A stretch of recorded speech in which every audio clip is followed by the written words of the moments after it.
بسم اللہ الرحمن الرحیم۔ حج عمرہ کرنے کی بہت فضیلت ہے، پہ در پہ حج کرنے چاہیے، عمرے کرنے چاہیے۔ اس میں رزق میں برکت ہوتی ہے، مال و دولت میں برکت ہوتی ہے، بہت ساری اس کے فضائل ہیں۔ حج اور عمرے کے فضائل پر ہم الگ سے ایک ویلاگ ریکارڈ کروائیں گے۔ آج جو میں بات کرنے والا ہوں وہ یہ ہے کہ صوبے حرم جانے والوں سے چند گزارشات کرنی ہے۔ گزشتہ چند دنوں سے وہاں سے جو عمرہ کرنے والے جاتے ہیں وہاں سے وہ مسلسل میسج کرتے ہیں، فون کرتے ہیں، مسائل پوچھتے ہیں، اور بسا اوقات ان پر دم آ چکا ہوتا ہے اور ان کو پتہ بھی نہیں ہوتا، اور احرام باندھنے کے بعد جو ممنوعات ہوتی ہیں وہ بھی کرتے رہتے، ان کو وہ بھی پتہ نہیں ہوتا۔ تو جیسے نماز ہوتی ہے نا، نماز کو سیکھ کر پڑھا جاتا ہے۔ نماز کے لیے ضروری ہے کہ وضو کیا جائے، جسم پاک ہو، طہارت ہو، پاک صاف جگہ ہو، نماز کے جو فرائض ہیں ان کو ادا کیا جائے۔ اگر وہ فرائض رہ جائے تو نماز نہیں ہوتی، وضو نہ ہو تو نماز نہیں ہوتی، غسل نہ ہو تو نماز نہیں ہوتی۔ اسی طرح زکوٰۃ کس کو دی جاتی ہے، اس کے احکام ہیں۔ انما الصدقات للفقراء والمساکین والعاملین، پورا ایک وہ ہے کہ زکوٰۃ ان کو دی جاتی ہے، اور زکوٰۃ واجب ہونے کے یہ طریقے ہیں۔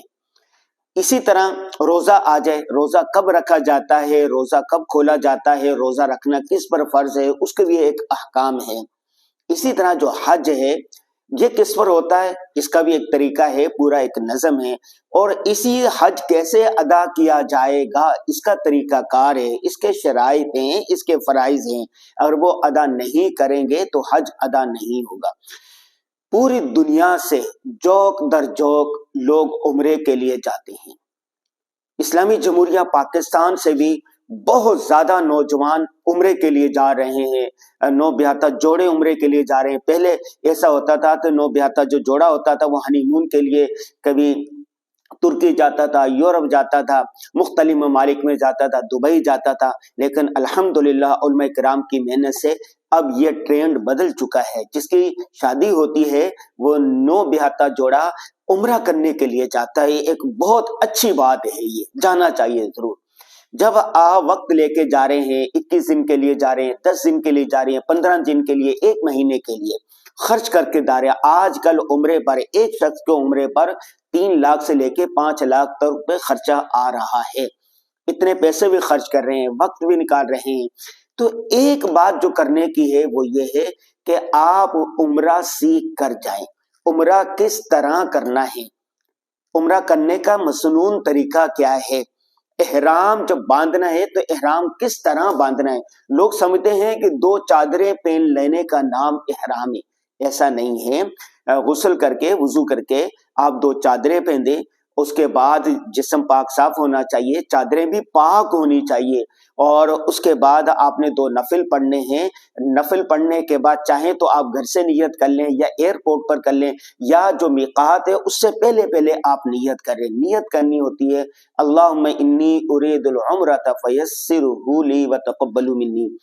تو یہ نیت کرنی ہوتی ہے آپ نے عمرے کی ایک نیت، اردو میں کہہ سکتے ہیں یا اللہ میں عمرے کی نیت کرتا ہوں، اس کو آسان کر لے میرے لیے، اس سے قبول کر لے میرے لیے۔ اس کے بعد تلبیہ پڑھنا ہوتا ہے، لبیک اللہم لبیک لبیک اللہم لبیک ان الحمد والنعمت لک والملک لا شریک لک۔ ایک پورا تلبیہ ہے، اگر آپ کو زبانی یاد نہیں ہے تو آپ کھول کے اس کو پڑھ سکتے ہیں۔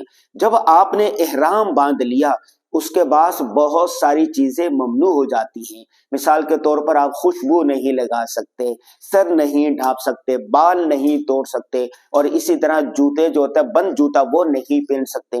اس طرح بہت سارے ممنوعات ہیں۔ یا تو کسی مستند عالم دین سے پوچھ لیں، یا اس کی لکھی ہوئی کوئی کتاب اپنے سامنے کھول لیں اور دیکھ لیں کہ یہ شرطیں ہیں، احرام میں یہ چیزیں نہیں کرنی۔ اور اسی طرح ہم نے دیکھا کہ جب حج یا عمرہ کرنے کے لیے جاتے ہیں تو حج اور عمرہ مشکل کام ہے آج کے دور میں بھی. تو ایئرپورٹ پہ 4 گھنٹے انتظار کرنا پڑتا ہے, پھر جدہ ایئرپورٹ پہ انتظار کرنا پڑتا ہے, پھر بسوں کا انتظار کرنا پڑتا ہے. تو عام طور پر لوگ انتظار کے عادی نہیں ہوتے, تو اس میں پھر ایک دوسرے پر جب انتظار کرنا پڑتا ہے غصہ آتا ہے. غصے میں جو حج ٹریول ہوتے ہیں, عمرہ کروانے والی کمپنی ہوتی ہے, ان کو گالیاں دیتے ہیں, ان کو برا بھلا کہتے ہیں. تو حج میں عمرے میں آپ گالیاں بھی نہیں دے سکتے. احرام کے اندر یہ ممنوعات میں سے ہے. لڑائی نہیں کر سکتے, جھگڑا نہیں کر سکتے, فساد نہیں کر سکتے, اور فول نہیں بک سکتے, اور اسی طرح گالم گلوچ بھی نہیں کر سکتے, غیبت سے بھی بچنا چاہیے. بہت سارے احکام ہیں لیکن ہم لوگ سیکھ کر نہیں جاتے. احرام باندھا ہوتا ہے, اسی کے اندر گالیاں دیتے ہوتے ہیں, لڑائی کر رہے ہوتے ہیں, سر پہ رومال اوڑھ لیتے ہیں, چادر باندھ لیتے ہیں, جوتا پہن لیتے ہیں اور موزے پہن کا. ابھی کل پرسوں مجھے وہاں سے فون آیا, ایک دوست نے بتایا کہ وہ احرام میں ہیں, موزے پہنے ہوئے ہیں اور انہوں نے طواف بھی کر لیا, 7 چکر پورے کر لیے, اب سعی کر رہے ہیں. اب مجھے یاد آیا کسی نے بتایا کہ موزہ نہیں پہننا چاہیے. اب میں کیا کروں؟ ہم نے ان سے پوچھا کہ کتنی دیر ہوگی ہے, 12 گھنٹے ہو گئے, 4 گھنٹے ہو گئے احرام باندھنے کے بعد سے. اس کے پورے احکام ان کو صحیح طریقے سے سمجھایا. اسی طرح ایک دوسرے تھے, انہوں نے بال ہی نہیں کٹوائے, حلق نہیں کروایا, قصر نہیں کروایا, اور اسی طرح احرام کھول دیا اور اس نے کہا کہ بعد میں کسی وقت کٹوا لوں گا. تو بتائیں ان کا عمرہ کیسے ہوگا؟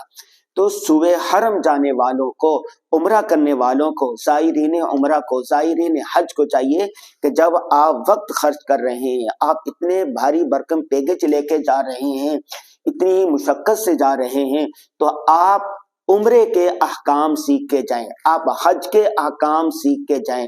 قاری فتح محمد پانی پتی رحمہ اللہ ایک عمرہ کیا کرتے تھے لیکن ٹھہر ٹھہر کے کیا کرتے تھے, آسانی سے کیا کرتے تھے, اس کی نیت کرتے, طواف ٹھہر ٹھہر کے کیے تھے. آج ایسا بھی ہوتا ہے کہ میں نے خود اپنی آنکھوں سے دیکھا, جلدی جلدی طواف کرتے, ایک دوسرے کو کونیاں مارتے. بھی جلدی کر کے تم نے کرنا کیا ہے؟ آرام آرام سے ٹھہر ٹھہر سے آپ طواف کریں, اس کے بعد دعائیں مانگے, مقام ابراہیم پر جائیں, نفل پڑھیں, لمبی دعائیں مانگے, اس کے بعد سعی کریں, آرام آرام سے کریں, دعائیں مانگتے رہیں اور زمزم پیتے رہیں. اور پورا ایک طریقہ کار ہے. جلدی کس بات کی ہے؟ جائے آپ اس کام کے لیے. جب بہت سارے دوستوں کو دیکھا کہ وہ وہاں سے خریداری کرتے ہیں, بازاروں میں نکل جاتے ہیں. بھائی بازاروں میں جو مارکیٹوں میں جو ساری چیزیں ہیں وہ ساری یہاں پر موجود ہے, تمام سپر اسٹور پر موجود ہیں. آپ اللہ کے لیے جا رہے ہیں, حج کرنے جا رہے ہیں, عمرہ کرنے جا رہے ہیں, تو طواف وہاں پر 3 عبادتیں ایسی ہیں جو آپ کہیں نہیں کر سکتے. نمبر 1 طواف آپ دنیا میں کہیں نہیں کر سکتے, تو اس لیے طواف زیادہ سے زیادہ کرتے رہیں. نمبر 2 بیت اللہ کو دیکھنا, بالمشافہ دیکھنا. اس طرح بیت اللہ کو دیکھنا ثواب ہے, تو آپ بیت اللہ کو دیکھتے رہیں. اور عمرہ کرنا, ایک دفعہ عمرہ کر لیا آپ نے, آپ اپنے مرحومین کے طرف سے عمرہ کریں, اپنے والدین کے طرف سے عمرہ کریں. تو مسجد عائشہ چل جائیں یا جیرانہ کا جو مقام ہے وہاں چلے جائیں اور وہاں جا کے احرام باندھے, دوبارہ آ کے عمرہ کریں, 2-3 دن کے بعد دوبارہ کر لیں. مدینہ جا رہے ہیں تو مدینہ سے احرام باندھ کے اب مکہ آئے تو پھر ایک عمرہ کر لیں. عمرے زیادہ سے زیادہ کریں, صحیح طریقے سے ادا کریں, طواف کرتے رہیں, بیت اللہ شریف کو دیکھتے رہیں.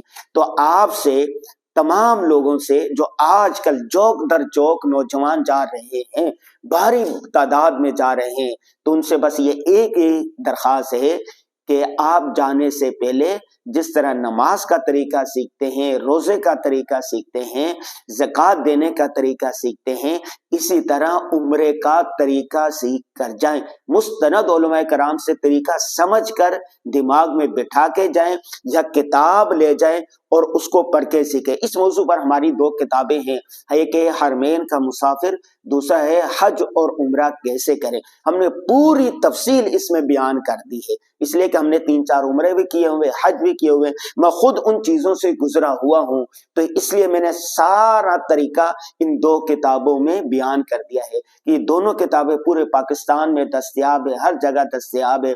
الحجاز کراچی نے اس کو نشر کیا ہے, آپ وہاں سے منگوا سکتے ہیں, ہم سے منگوا سکتے ہیں. تو یہ کتابوں سے بھی آپ استفادہ کر سکتے ہیں. تو عمرے پر جانے والوں, نوجوانوں, طلبہ, طالبات, جو بھی جا رہا ہے, تو آپ نے عمرے کا طریقہ سیکھ کر جانا ہے، ٹھیک ہے نا، یہ بات نوٹ کر لیں۔